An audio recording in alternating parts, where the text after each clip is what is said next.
every day. Wow, what a game, what a game, what a game. I can't say enough about it. The Hawks prevail again. Refuse to lose is not only the mentality, but clearly also just kind of the motto, if you will, for this Atlanta Hawks team. Again, without Trae Young, I'm going to push that in people's faces as much as I possibly can, especially being what is it, the number one assist team in the NBA, if I'm not mistaken, without the number one assist guy in the NBA, I believe, pushing it in people's faces yet again, yet again. You are watching the official Atlanta Hawks postcast here with me, Tate. Tanisha will be back with us after the conclusion of the next game on tomorrow. How about that? Not only that, the front end of a back to back, including off of all things, right? Wow, fantastic win over the Philadelphia 76ers, where we show no brotherly love. 142-134 victory in Philly. Should probably let you guys know, first things first, of course, before we dip and dive into all things Atlanta Hawks. Immediate reaction post game from earlier tonight's victory over the Philadelphia 76ers. Tonight's episode of the Locked On Hawks postcast is brought to you by FanDuel. Right now, new customers can bet just $5, and if your bet wins, you get $300 in bonus bets to use across the app. Head to fanduel.com to get started. Now that we got all of that out of the way, and I'm gonna prime you by letting you know that we're going to talk about just what this game came down to. Very simple. I just thought that the Hawks wanted it more. Tough game, tough environment, tight situation. On the road again. Ironically and coincidentally enough, this is the first time this year that we saw this Sixers team have Paul George, Joel Embiid, and Tyrese Maxey all on the floor together for the first time this season. And I think it hasn't happened very many times since they acquired Paul George from, I believe, the Los Angeles Clippers. So clearly looking like they need to get some things kind of figured out, if you will. And of course, the Atlanta Hawks do in some ways, especially the turnovers tonight, fellas. Of course, for the Atlanta Hawks, 23, far too many. But anytime you can turn the ball over 23 times on the road against a team who I anticipate, I know it's been a little different over the course of the last couple of years, but that I anticipate to be a playoff team, and a guy that is one of the top leaders in the NBA in scoring, being Tyrese Maxey at 31 a game. I mean, you can do nothing but just tip your cap. And I think that, sometimes there's some people that don't get nearly enough credit. Quinn Snyder being one of them, the way that he's been drawing things up to be able to keep. I get it. It's about the Jimmys and the Joes that's taking you on to being able to win basketball games. Without them, coaches aren't putting the ball in the basket. But you got to give credit to Quinn Snyder, too. I mean, I haven't heard a lot of slander about how he's not a great coach. I haven't heard a lot of great praise about Quinn Snyder either since he's been in Atlanta, if I'm just being really transparent. But got to give him some credit for what he's done so far this year. Is he going to be in the conversation for Coach of the Year? Probably not. Is he going to be in the conversation for Eastern Conference Coach of the Year? Probably not.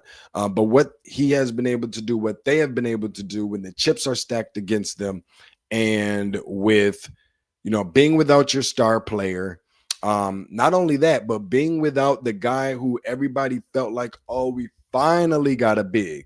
We finally got a guy in which whom can play the center position, over 7 feet tall. He's not like a power forward playing out of position, forced to play center. Onyeka Okongwu, Al Horford, who's the other guy that they had? John Collins-ish kind of guy. Like, no, this is legitimate center playing center that's not playing center because he's not playing. That's just been the situation for the Atlanta Hawks. They're coming away with victories on the road and everything else. Everybody knows about all of that. I just think that it was fantastic. And one of the questions that I really wanted to propose, because I really felt like that this team just kind of really wanted it more, you give Philadelphia credit because this was a tight game through and through, really a matter of just runs ultimately from the first quarter to the end of regulation. I think Philly got up first on by 9. Nobody led by double digits at any point. Of course, the Atlanta Hawks got up by 8 and won by 8, ironically and coincidentally enough. But saying all of that, even more so in overtime, where we'll talk about that a little bit more in the next segment. But that's what it came down to. I was curious, a little bit of a question I have for some people, and of course, he had a pretty good game on tonight. Of course, Dyson Daniels, where we've kind of been looking for that offense, looking for some shades and flashes of what we saw from him last year. And I get it; it's going to be a little bit different. The opposition is going to make changes, do their homework a little bit more, laser focus and lock in on you a little bit more, because it's clear to see that you're known for just more than your ability to play defense. And I think we're kind of learning some similar things from Nickeil Alexander-Walker this year too, right? That he's not just the ultimate, defender guy and a glue guy, if you will, 3-and-D guy, and all those kind of labels and titles that we like to try to put on these players. And he's a basketball player, like he's a real player. I get it. He hangs his hat on the defensive end. I get it that is kind of, his specialty, if you will. But because we haven't been seeing Dyson Daniels play as great, now I do want to preface that by saying, right, that Dyson, over the course of the last, 4 games, averaging 14 points a game, 8 rebounds, 6 assists, shooting 51% from the field. The reality of this is that he hasn't been remotely close to how good that he was last year. And sometimes you're just not going to surprise anybody in the second year of, a breakout, the previous year's breakout performance season. 19% from 3. I don't think anybody's, that's not worth running home to tell mom about, or, write home to mom about, or anything like that. But considering all things, a game on tonight, and I get it. 4 turnovers, far too many. Without a point guard, you got to have some sort of a ball handler. Jalen Johnson can't do everything, or can he? Dyson Daniels, 17 points, very efficient from 2-point range on tonight. Of course, 0 for 3 from 3-point range, 9 rebounds, 8 assists. Pretty solid night for Dyson Daniels. Starting to get that floater game down, that teardrop just a little bit. And you can kind of see one of the biggest reasons behind why the Hawks even won this game on tonight is because their ability to share the basketball. They are number 1 in the league in terms of assists. They are the league leader. 13 times this season, they have had 30 or more assists. Turn that into 14 times this season now, by the way. And including that, going from a 9-4 record where they have had reached their average of 30 assists, from 9-4 to 10-4 now. So big time for the Atlanta Hawks. I think that's one of the biggest reasons why they won this game, is because their ability to stretch out defenses, ability to share the basketball, ability to be able to stretch the floor. And a lot of that, as you may or may not have heard in Dyson and Jalen Johnson's post-game press conference, if you will, or not press conference, but on the sideline with the reporter after the game, it's just more a matter of how the development and establishment of the chemistry amongst one another as teammates that they've been able to have with one another, because they've been on the road so much, has been a big piece and part of what has helped in the system in adding a number to the left side of the result column.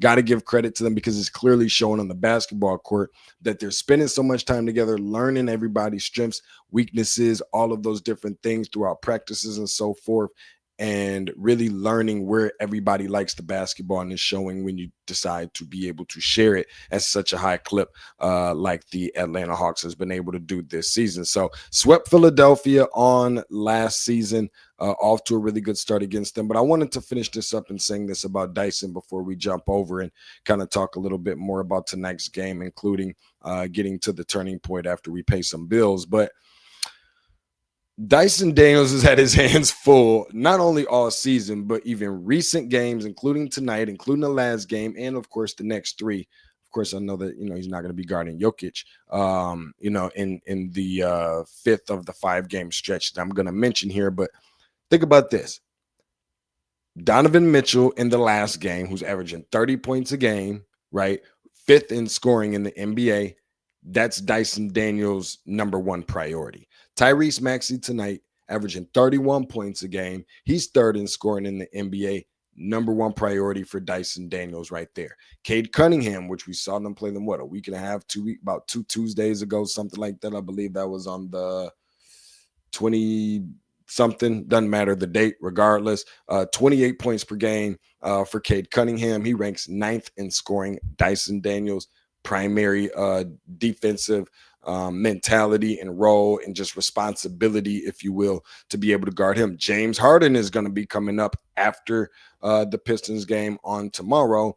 27 points per game. He's 14th. And of course, you got Jokic coming up after that on the tail end, I think on Saturday. This is just a tough slate, not just for the Pistons, but for Dyson Daniels, night in and night out, to have to go out there and defend the best player on the floor, which in a lot of cases is typically the guard. But saying all of such things, getting some of that help from Nickeil Alexander-Walker on the defensive side of the ball, Zachary Risachet as well, even in the front court, Mouhamed Gueye, who had a pretty good game on tonight as well, only averaging 6'4" and 48%, of course, in 14 of this month's November games, but impactful.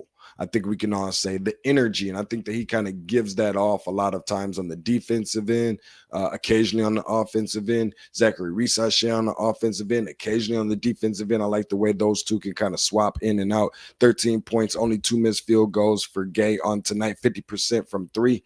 Really good night from him. Can't expect too much more. All of those I consider to be more so bonuses probably than anything else. We're going to talk a little bit about the better of OTs, which we believe that have every reason to believe that the Atlanta Hawks got the better of, and a JJ. What does that mean? I'll talk to you here on the other side of this break to tell you all about it.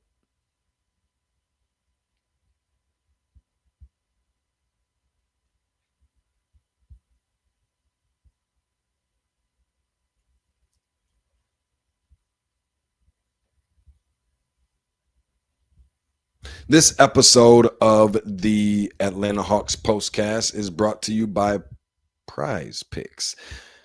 The holiday season is one of the best time for sports. Happy holidays, of course, to everybody. You got your bowl games. You got big basketball matchups, collegiate side and the NBA side. You saw one on tonight with the Hawks and the Sixers. You got playoff pushes and the NFL side. All of these different things, it's all happening at one time. Creates a lot of anxiety, even for me. I love it just that much. While we're all making choices every day, one of the most fun places to make the right call is no other place than Prize Picks.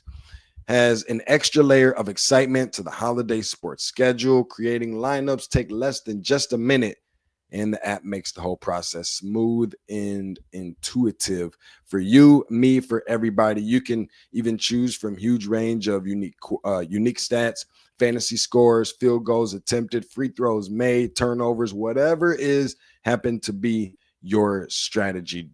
Deposits and withdrawals are quick and easy, which keeps everything free flowing. Download the Prize Pick app today and use code LOCKEDONNBA to get $50 in lineups after you play your first $5 lineup.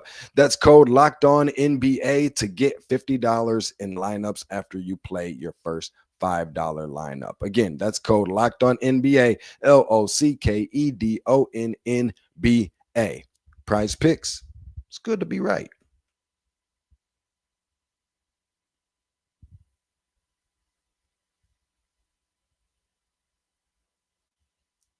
This episode of the Locked On Hawks Postcast is brought to you by FanDuel.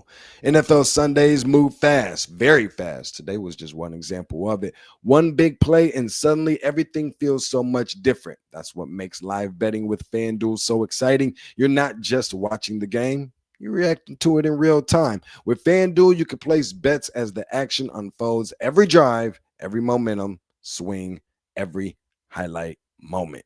Live betting is best when the game starts to shift, a receiver gets hot, defense tightens up, or the momentum flips over for a turnover. FanDuel lets you jump in right there in that very moment. You got live spreads and money lines that adjust instantly, player props updates as guys heat up. You can even bet the next touchdown scores, drive results, totals, and so much more. It keeps you locked in right here on Locked On into every single snap. Every drive, every possibility. So if you want to be right in the middle of all the action this season, visit FanDuel.com and place your NFL live bets all season long. FanDuel, the game moves fast. So can you.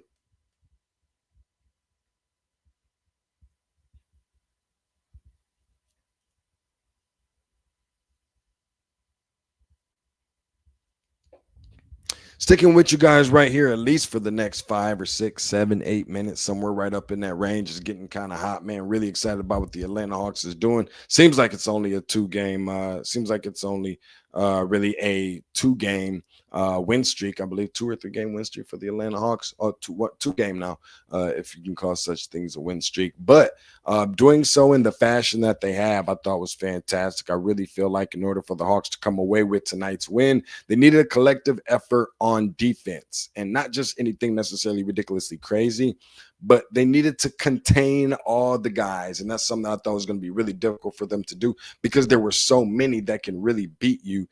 Philly can really beat you in so many different ways. I think once they get to a point where they start learning their rotations, getting Bede back into the lineup consistently, if there's even a such thing, getting Paul George back into the lineup consistently, if there's even a such thing, and not just relying everything on Tyrese Maxey and BJ Edgecombe to a degree, then I think that they can start putting some things together. The Atlanta Hawks caught them at the right time, and in which they were trying to still figure some things out. But give credit to the Atlanta Hawks for doing what the heck you're supposed to do, even in crunch and clutch moments, which we'll talk about here in a second, because there was just so many guys. I really feel like you just have to communicate, bring some help defense, help side defense, things like that, because of the number of guys that they have that can effectively score. You got Joel Embiid, you got Tyrese Maxey, you got Paul George. I think at one point in time last year, Jared McCain was on his way to looking like potentially the rookie of the year. You got Quentin Grimes, who may have been jumping back and forth to quite a few different teams so far in his NBA career, but has been productive and contributed a good bit to each and every one of them, as he did on tonight too. So that's just a lot to hold on to and a lot to keep up with if you're the Atlanta Hawks. Moving forward, let's get into talking a little bit about what made the difference in this particular game. What exactly was that turning point? She'll let you know here in a second. Time to reveal where the game was won or lost. It's the turning point. This being such a game, as we all watched, that really just kind of got off to a point where it's like, which team is going to be able to hold the more consistent run, right? Which ultimately ended up being the Atlanta Hawks. The Philadelphia 76ers had zero field goal conversions, right, for 5 whole minutes. This happened twice, by the way. After a Paul George floater, which made it 70-65, Philly up by 5. Maxey goes up for an and one layup at 3:19. Where the Atlanta Hawks was at that point just trailing by 4 points, 0 for 5 from the field for the Philadelphia 76ers. I just really feel like the Atlanta Hawks didn't really capitalize on that nearly enough. And that was probably the biggest concern that I had for the Atlanta Hawks at that particular time, because while the Philadelphia 76ers was not playing well, you usually see the Atlanta Hawks playing well. When the Atlanta Hawks weren't playing well, you see Philly playing well. In this particular instance, by the way, that being in the third quarter, the Hawks weren't playing well at all, where it clearly appeared that Philly couldn't score, Atlanta couldn't score either. They went on 2 4-minute field goal scoring droughts. Atlanta goes 0 for 4 from the field, by the way, 4 turnovers. You fast forward that into the fourth quarter, where Philly comes out there. They don't make any field goals, for another 5 minutes. Again, remember I told you, it didn't happen just once. It also happened twice. To start the fourth quarter, Atlanta goes on a 13-0 run, and that's where I kind of pretty much thought that the deal was sealed. Atlanta would take care of business, go on and move forward, not find a way for Philly to be able to make it back. Of course, there's this guy named Tyrese Maxey who finishes with I think like 44 or something crazy on tonight. Dude has been lighting it up and been really ridiculous this year. But in that particular span, Philly has 5 turnovers and go 0 for 4 from the field, while Atlanta had only 1 turnover and shot 50%. Well, you fast forward that, of course, into an overtime instance where Atlanta has 0 field goals in the very last 3 minutes and 17 seconds of regulation, as well as they had played throughout the fourth quarter. They finished the fourth quarter not very well. Tyrese Maxey, it's a big time three, forces into overtime. And then that's where, you obviously have this instance where Zachary Risachet ends up fouling out after already landing awkwardly and having to check out of the game. Eventually ends up checking back in. He fouls out. But then there's this guy named Jalen Johnson. I want to know, do you guys really feel, and we'll talk about the overtime stuff here in just a second. We can knock that out in 60 seconds. Do you think he's getting what he deserves? Do you feel like the media, we know, we get it here, Atlanta, Atlanta is going to do Atlanta. Atlanta is going to be Atlanta. But are we pushing it to the forefront of, enough? Do you hear these different shows and radio talk shows and TV show? Are they talking about Jalen Johnson? Now, if you don't talk about Atlanta, so feel your own way. But are they putting enough attention on not only what Atlanta is doing without Trey, with what Atlanta is doing without KP, but what Atlanta is doing with guys who are in first time and second time uniforms or playing big minutes for the first time in Atlanta Hawks or second time in Atlanta Hawks uniform? That's the Mouhamed Gueye. That's the Luke. That is maybe not Jalen Johnson per se, but this is more so one of his bigger and better, one of two years of a breakout season, if you will, with more pressure on him, obviously, because we don't have Trey. But bigger minutes for Cressy. Only a second year for Zachary Risachet. He hasn't even played a season and a half just yet. Nickeil Alexander-Walker is another piece who has been obviously, really big for this team on both sides of the ball. Barely even played 21 games already so far, 20 games already so far. So I just don't feel like they're getting the attention, especially Jalen Johnson, who should, on all accounts, be on his way to an all-star selection. I'm not sure that there is any kind of pushback that anybody can make. And I hope that it doesn't have to come down to, well, he was snubbed, he didn't make it.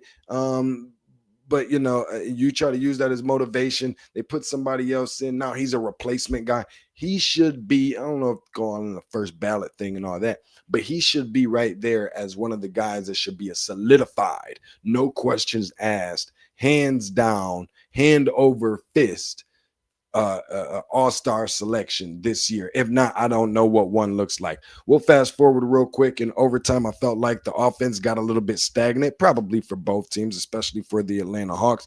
But Atlanta ended up scoring 9 points.